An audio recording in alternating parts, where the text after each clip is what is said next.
They are popular and incredibly useful. These tools that were designed to help you with your hand stitching. Making a video about these stitching and pricking irons is hard, much harder than I thought, because there are now countless suppliers. However, I'm sitting here trying to explain why you should switch from these cheap tools to these ones.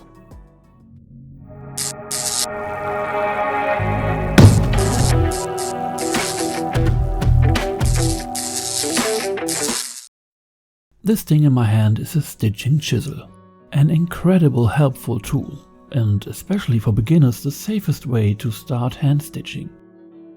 There are many similar tools. They are called pricking iron, stitching iron, chisel or punching iron or whatever.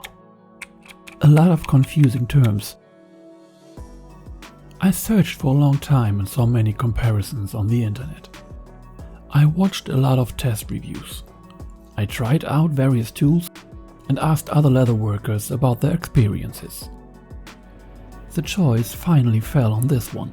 The English company Pro Atellier Plus makes these French-style pricking hollows. What exactly the term hollow means, I will explain later.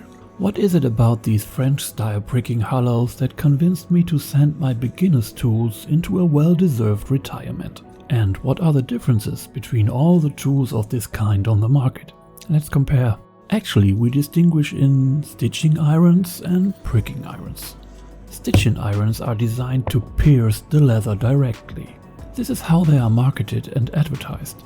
A typical stitching iron is a chisel like this one. When you use it, it leaves this typical diamond-shaped big hole. In comparison, the pricking iron actually has a completely different basic idea. To prick means that you only want to leave a mark.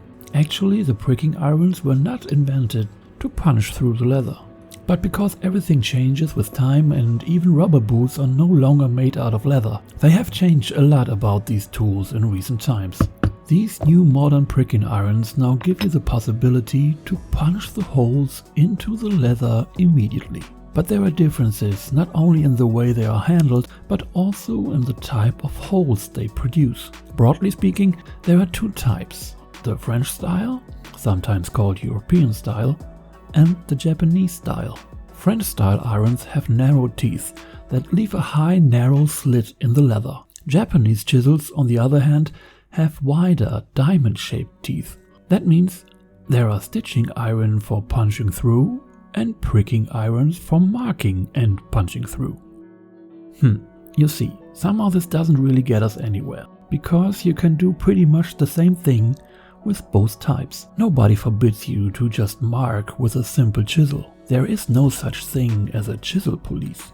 But why should you decide to use these anyway? Good question, because there is a lot to explain. Let's start with these popular beginner's chisels. They are sometimes really cheap and they lead to an instant sense of achievement for the beginner. Disadvantages? They are very often manufactured in a bad way. It's obviously a mass product. The teeth are often rough and unpolished, so that hammering them in, but mainly pulling them out, is a real pain. Straight out of the box, these things are really often just crap. The biggest disadvantage is the shape and size of the holes. If you work with very thick, rustic threads, then it looks quite good. But the thinner the thread, the uglier it becomes. Fine, elegant stitching looks different. Another disadvantage of these diamond-shaped holes is that it will never look stepped. Here's a quick comparison. The seam shape with a chisel looks very flat. But this one, oh boy, this one looks perfect. To achieve this, you need these French-style pricking hollows. What are the advantages? The holes have the typical French-style shape. The teeth are very flat. They only leave small slits in the leather. They have polished surfaces. This makes hammering in and pulling out a child's play. The special design brings us to the word hollow in the title. The word hollow comes from the fact that the handle has a cutout. According to the manufacturer, this shifts the center of gravity further down and makes handling more stable.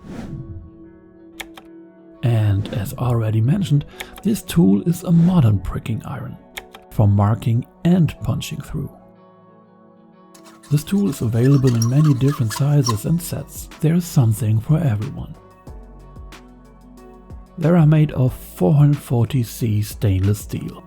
Well, now I'm not really a metal specialist, and if you want to find out more about this, you can look it up in the internet.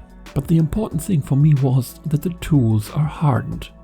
And they are, with a special technique called vacuum heat treatment. Well, those were the advantages as they appear in the catalog, but there were other things that struck me. Things that tipped the scales. They are excellently finished. The teeth are polished and smooth, and the rest has a great matted look. Plus, the packaging is just right. Oh yes, I can already hear the comments. I don't need packaging, I just need good tools. Yes, probably true, but many people don't keep their tools somewhere flying around the workbench like me. According to scientists, a messy workbench is a sign of genius. Well, that works for me, but there are people out there who like to put their tools back in the box. And these tools do have a box, and it's a fine one too. It looks like someone pays attention to detail, and that can't be bad. It is easy to handle. However, you have to get used to the alignment. If you are used to placing the tip in the guideline with the cheap tools, then here you have to position the teeth at a line. But after a few tries, that should be easy to do. By the way, it helps enormously that the teeth are flat. Other manufacturers like to have rounded teeth, and with those, you tend to fiddle around instead of finding the right spot at your guideline. Let's stay with the teeth. On my 3.85mm irons, they are 1.85mm wide, and they have an angle of 43 degrees. They can be driven 10mm deep into the leather.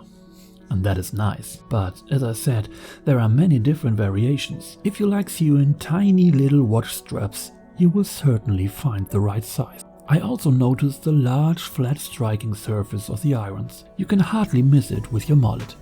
This is extremely important if you're a little motion creep who can't aim properly.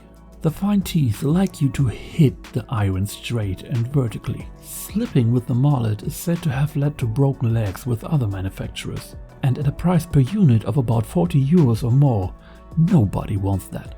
Oh yes, there are disadvantages too, of course, but actually only one: the price. If you're more a hobbyist like me, you'll have to really think about it before you buy such a set. But if you're a pro, don't think twice, they will pay out in the end. But all you beginners out there, you might have noticed by now there's no way around investing in good tools on the way to better stitching, unless you develop superpowers when it comes to working with an awl. You can find all sizes and further information on the website of the London manufacturer. You can also order them directly online. If you live within the European Union, it might be more advisable to order them at Leather Artisan Lab. They also have these tools in the assortment. By the way, I can only recommend the service there. Feel free to browse through the shop. You'll find many other great tools, including this ingenious board. It is a special board for stitching irons, a perfect match for your new tools, the best base to protect the tools from damage.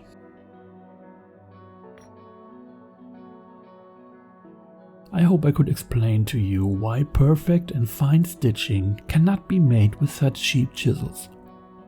Try new ones, you will like it. You can find many more useful topics around leather crafting on my website and on this channel. Oh, and if you haven't done so yet, please subscribe. You are also welcome to share the video. Thanks for watching. See you soon.